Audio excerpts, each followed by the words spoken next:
So this intro is completely unrelated to what I'm about to review, but I literally just got a new Blu-ray and I wanted to show people, because people tend to like my Blu-ray videos, so I thought I'd show a new one I've got, and it's fucking Mandy. Just feel my love, and it's really hard to get over here. God, I love you, Nicolas Cage. Put the bunny back in the box. Starring amongst others, Taraji P. Henson, Aldous Hodge, Richard Roundtree, Wendy McLendon-Covey and Tracy Morgan. Directed by Adam Shankman, off of a screenplay by Tina Gordon, Alex Gregory and Peter Hoyk. This is my review for What Men Want. So What Men Want is a reimagining of the Mel Gibson movie from, I think, 2000, What Women Want. That film I quite liked. I've not seen it for a hell of a long time. I just remember watching it, I think when it was out in the cinema, because I am old. And enjoying it. I thought it was a pleasant enough movie, and I was interested to see what they could do with this one, because the idea of switching the concept from a guy hearing what women's thoughts are, I thought it's a really interesting take to switch that around and have a lady, a woman, who can hear guys' thoughts. Like, I mean, very simple premise, like it's just taking what the other one did and switching it, but there's a lot that can be done with that. There's a lot of interesting things that you could get through. You could have this character experience by hearing what goes on in guys' heads, because we're more complicated than people think we are. Ish. But for the first half an hour or so of this, I was really worried. The main thing that I thought this had going for it was Taraji P. Henson. Hidden Figures, it's a great film and she's a fantastic actress. But as I said, the first half an hour, this was like, oof, okay, not good. Not good at all, because while she was fine, like, she wasn't bad as such, the character could have been played by anybody.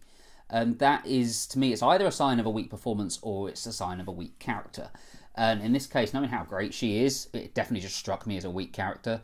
But there was nothing really about her to make her stand out in any way, or to make the performance and the character connect, which is when films come to life at the best, is when the person playing the character really embodies them. But there just wasn't much for her to latch onto. The character was a bit bland, and the humour in it also had me concerned, because it seemed like it was going to go down that route of, if we're louder, it's funny. And it's not true. That's not true. If there's nothing else to go alongside it, you can't just have that be the main thing of the humour. And it seemed like that was what it was going to be. So yeah, first half an hour or so was not enjoying this at all. And there was weird shit going on as well. The whole fortune teller / witch, whatever that woman was so out of place with everything else in this film. It just felt like it just slipped in from a separate movie. And it didn't work, for me at least. It didn't work at all. Thankfully, once it moved past that, once the film got going, once she was able to hear the thoughts of the men, it picked up. It picked up in a lot of ways. I still don't think it's a particularly great film, but it's certainly improved, as did the character. I started to like her a lot more as the film went on, which I was so grateful for, because I didn't want to come in and say bad things about Taraji P. Henson. She seemed to click a bit more into the character as the story progressed. The writing seemed to get a little bit better, the humour got a little bit sharper, and it just became a lot more enjoyable. There was a whole love interest aspect of it, which occasionally was quite fun. Aldous Hodge plays the love interest in this one, and he's an actor I've liked for a long time. I think Friday Night Lights was the first show I saw him on. And yeah, he's good value in this one as well. There isn't actually anybody in the cast that I had a real issue with performance-wise. They're all just fine. Yeah, they were okay. And that pretty much sums up this movie for me. It's a movie that is just fine. Like, it's alright. Slow start, better second act, and wraps up in a predictable way. I've got to say, when I was watching this one, it was one where I was a little bit worried about coming to do the review, because I don't like my reviews to be really quick. I like to do a little bit more of a deep dive onto them. Not like real deep dive, because I try to just approach this as just a regular cinema goer, which I am. And just what I think about the film based on an entertainment level, but I still don't want them to just be sort of a quick 2-minute reviews. I don't like them. But I didn't know how much I was going to have to say about this one, because there isn't a lot to it.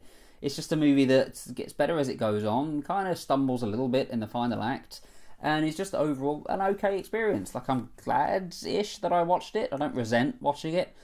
I'm not going to watch it again at any point soon. I certainly wouldn't rush to see it. If you've got a mild interest in it, and you think, maybe I'll wait till it comes out on Blu-ray or home released, yeah, wait. But there is definitely fun to be had. There's some jokes that really, really work in this one, that really, really land.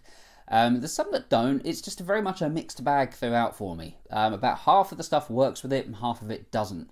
And it does strike me as a bit of a missed opportunity, because I would have liked this to have really embraced its premise a lot more and tried to not be quite so silly and actually look at it because it's an interesting subject. It's an interesting topic to have a girl hear thoughts of guys. Like, it really is something that could be mined for some really interesting material, but it never seems to be overly interested in going down that road. It tends to look for the laughs more than it does the more intriguing aspect of what could be done, and it's a bit of a shame, but then it's not entirely unexpected. By the look of the trailer, but the cast, like, it's kind of exactly what I expected it to be. So yeah, a briefer review than normal for me, I think. 7 minutes on there? Yeah, probably about 4 or 5 minutes. Shorter than I'd like, but I don't really have a lot else to say about What Men Want. It's enjoyable enough, just don't expect too much. I'm going to give What Men Want a 5 out of 10. Have you seen What Men Want yet? If so, let me know what you think about it in the comments down below. And what do you think of What Women Want as well? It's a film I kind of want to check out, actually, after this one. As I say, I remember liking it quite a bit, but it's been such a long time since I've watched it. I don't know how it holds up, but I just want to watch it just after seeing this one and compare the two, just to see which one's better, really. I'll share the thought on Twitter at some point, no doubt. You can follow me at TroJulians. Thank you very much for watching this video. Look out for plenty more reviews coming soon. We're really getting into the big review season now. I've already got a backlog of things to review. Kind of fun and intimidating. Do hit like and subscribe if you enjoy this video and you want to see more of them. Thank you very much for watching, and I'll see you on the next video.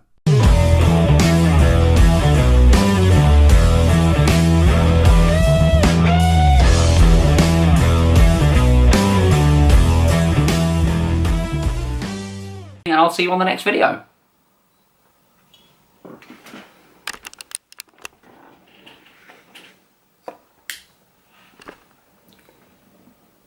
Oh, I'm still recording.